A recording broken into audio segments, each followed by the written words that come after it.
So I just got back from the movie theater. I just saw Obsession, and yeah, this movie's fucked.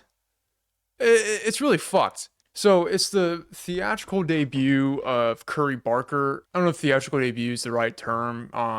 He had Milk and Cereal. That's kind of like his like breakout movie, but I don't think that released in theaters. I don't really know the whole lore. I know he was doing sketch comedy, which I gotta say, the sketch comedy to horror movie director pipeline has been undefeated so far.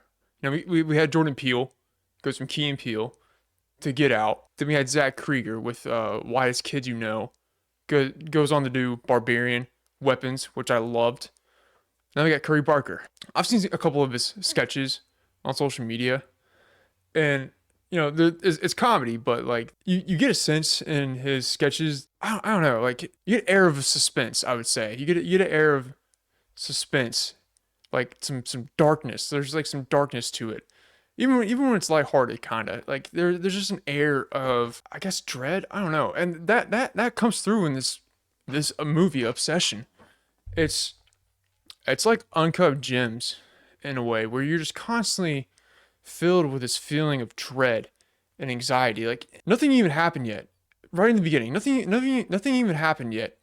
The inciting incident hadn't happened. Everything is fine. Nothing creepy has happened yet, and I'm just find myself feeling so anxious, and I'm feeling this sense of dread. Like literally, nothing has even happened yet. Because I think it's because I've seen the trailer. I know where this movie is heading, and I'm just like, I keep saying dread, but that's the only way to describe it. I'm dreading where it's going. It's almost masterful in the way that this movie invokes the feeling when nothing's even happened yet. And I'm already feeling this way. Like, it's amazing a movie could feel that, but like, holy shit. Holy fucking shit. Like, even driving home from the theater, it's filled with this like uncomfortable feeling. And like, I had to crack open a beer once I got here just to like reset my nerves. Right now, they're totally shot. Like, what more can you really say about it? They say the line between comedy and horror is very thin. And I think Barker knows how to toe that line. Because there are bits in this movie that you don't know whether to laugh or be scared. And sometimes you feel both of those feelings. But it's not like Weapons where like that feeling is very intentional. Like the movie's intentionally going from horror to comedy, then back to horror, all in the same scene. I think Barker's even come out and said that like that's his like version of a jump scare. It's not a sudden spike in sound or something jumping out at you. It's that feeling of uneasiness, like you don't know whether to laugh or be scared. And he definitely knows how to create that feeling. I gotta give a hand to the lighting in this movie. Like, holy shit, just the use of shadows and darkness, the way that Barker's able to utilize shadows and darkness to kind of almost contort or distort the image, or like what you're seeing, or in audio, like very synth heavy score. I would say it kind of has that like droning, almost ambient quality to it that again fills you with that sense of dread. And also the timing of everything felt intentional and precise. Barker comes from a comedy background, and to make good comedy, it requires good timing.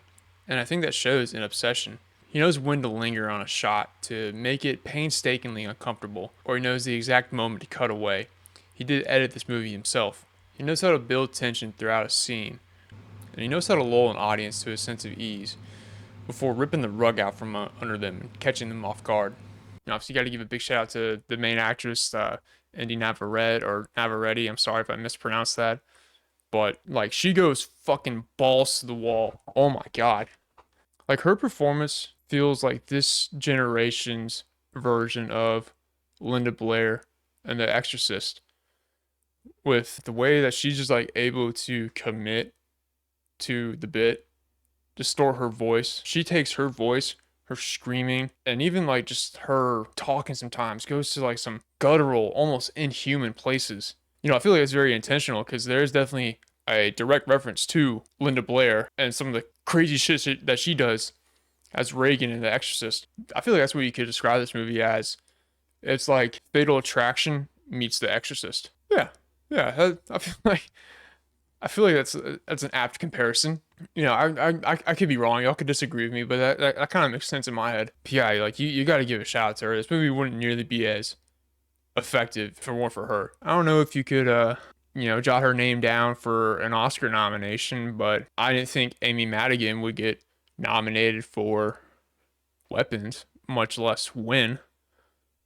But I mean, if Amy Madigan can win for Weapons, like fuck, Indy can definitely win for Obsession. Like it's that compelling. Now, as far as like the story goes, like I said, this movie's kind of like Fatal Attraction. It's Fatal Attraction with horror elements injected into it. So if you know the story with that, then you know this story. And I kind of see where the movie is going. Like definitely towards the end, I was like, okay, I think I see where this movie's going. And it kind of followed my prediction more or less, which isn't necessarily a bad thing. The ending was still effective. I'm not going to say anything more about the ending, but it was definitely still effective. And kind of the reason why I'm like, yeah, this movie's fucked. As far as everybody else, the performances go, everyone did fine, especially the main guy, Michael Johnston. Yeah, and yeah, I really enjoyed Obsession. I wouldn't say I'm obsessed with it. It was a great horror movie, well deserving of the hype it got. I'm glad to see it's doing so well at the box office right now. I felt the need to like get home and immediately talk about it while everything was still fresh in my mind. And yeah, I think I'm good on horror movies for a while. Like I think I'm good. Like I've never really felt like shaky from a horror movie before. And that's how I felt. I've never really had like my nerves shot by a horror movie like this before, which should be a testament to just how effective and good it is. And so I'm feeling an 8 out of 10 on this one, like a strong 8 out of 10 on Obsession. So I want to know what you guys think. Did y'all enjoy Obsession? Y'all think it was worth the hype? Let me know down in the comments. And yeah, I think I'm gonna go watch like Dragon Tales or something for the next 2 hours because I don't think I can go to bed like this. Maybe y'all will feel the same. But anyways, y'all take it easy, dudes. I'll catch you next time.